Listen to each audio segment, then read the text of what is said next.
او عاوز حاجه اي بي اس جيمنج. نيجي بقى للشاشه اللي هي الثالثه ديل بي لا دي جي 2722 اتش اس، دي فول اتش دي 1920 على 1080 165 هرتز على 1 مللي. البانل بتاعها طبعا اي بي اس، اس ار جي بي 99%، فيها مخرجين اتش دي ام اي 2.0 مع مخرج واحد فقط لا غير ديسبلاي 165 هرتز على 1 مللي. دي للاسف فول اتش دي، كان عندي منها الشاشات اللي هي 2 كي خلصوا طبعا، كان حاجات قليله جدا.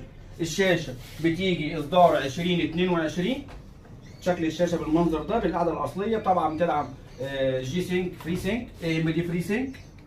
ادي المخارج 2 اتش دي ام اي ان واوت. امبارح كنت قلت في الريل ان انا الشاشه 23 عايزه كابل 4K، في حد 8K، ففي حد في الريل فهمني غلط، بيقول لي هي الشاشه لازم تاخد كابل 8K عشان تشتغل. لا انا ما قصدتش كده.